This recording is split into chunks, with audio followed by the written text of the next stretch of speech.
Episode 8। और क्या हालचाल, सब बढ़िया। तो ये एपिसोड एक बहुत ही छोटा एपिसोड होने वाला है, तो बिना किसी देरी के शुरू करते हैं। अब जैसे ही गोल्डन ड्रैगन यहाँ पर हमारी जान की बॉडी को कंट्रोल करते हैं ना, तो चारों तरफ शक्तियां छाने लगती हैं। गोल्डन ड्रैगन चलते हैं तो इस काले कपूटे वाले आदमी को देखकर यहाँ पर कहने लगते हैं कि ये सारी आत्माओं, तुम तो अच्छे हो, तुम भला इस काले कपूटे वाले आदमी का आदेश क्यों मान रहे हो? तुम्हें पता है ना कि इस काले कपूटे वाले आदमी ने तुम्हें मारा है और तुम्हें कैद कर रखा है, तो क्या अब भी तुम इसकी बात मानोगे?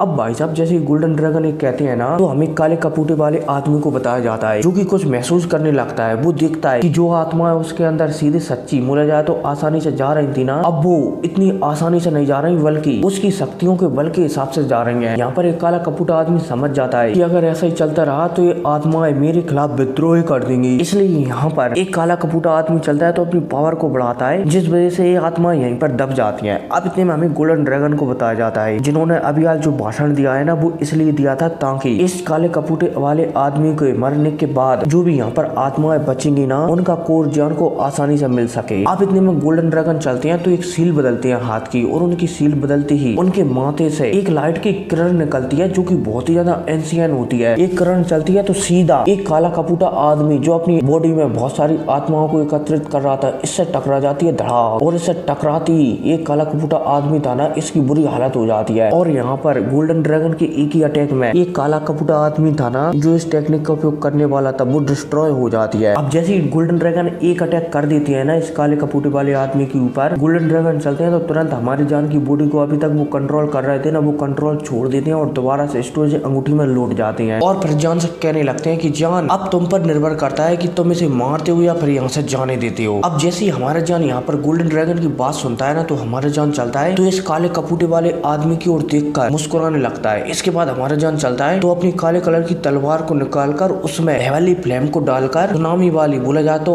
आग की लहर वाली टेक्निक का उपयोग कर देता है, जिस वजह से यहाँ पर जो काले कपूटा आदमी था ना, वो दो टुकड़ों में कट जाता है और यहीं पर टिल हो जाता है। अब इतने में यहाँ पर हमें सारी आत्माओं को बताया जाता है, जिसने की काले कपूटे वाले आदमी ने पकड़ कर रखी थी। ये आत्माएं चलती है तो ये सारी की सारी आत्माएं एकजुट होने लगती है और यहाँ पर एक क्रिस्टल बनाने लगती है। अब जैसे हमारा जान इस क्रिस्टल को देखता है ना, तो जान समझ जाता है कि क्रिस्टल बहुत ही ज्यादा खास है। और तो हमारा जान यहाँ पर ये भी समझ जाता है कि कुछ समय पहले गोल्डन ड्रैगन ने जो इन आत्माओं से कहा था ना, वो क्यों कहा था, ताकि इन आत्माओं की जो नकारात्मक शक्तियां है ना, बोला जाए तो बुरी सोच है ना, वो जान के ऊपर हावी न पड़ पाए। हमारे जान चलता है तो इन आत्माओं से जो आत्मा क्रिस्टल बना था ना, उसे अपने पास रख लेता है। अब इसके बाद जान चलता है तो यूरो के पास पहुंच जाता है। यूरो चलती है तो वो अभी तक होश में आ जाती है, लेकिन किंग युआन थी ना, तो वो अभी तक होश में नहीं आई थी, बल्कि बेहोशी थी। यूरो हमारे जान से पूछने लगती है कि आखिर उसका क्या हुआ काले कपूटे वाले बंदे का। हमारा जान यूरो को कह देता है कि मुझे पता नहीं, वो शायद यहाँ से डर कर भाग गया। हालांकि यूरो को हमारी जान की बातों पर शक होता है कि जान कहना क्या चाहता है, लेकिन जान ज्यादा एक्सप्लेन नहीं करता। अब इसके बाद जान चलता है तो किंग युआन को गोद में लेकर यूरो के साथ आगे बढ़ने लगता है, बोला जाए तो यूरो के घर जाने लगता है। अब सीन शिफ्ट होता है और हमें एक सिटी का सीन बताया जाता है, जहाँ पर यूरो और हमारा जान किंग युआन के साथ आ गए हैं। अब जैसे यूरो यहाँ पर आती है ना, तो वो एक होटल की बेहतरीन व्यवस्था करवाती है और वहाँ पर किंग युआन को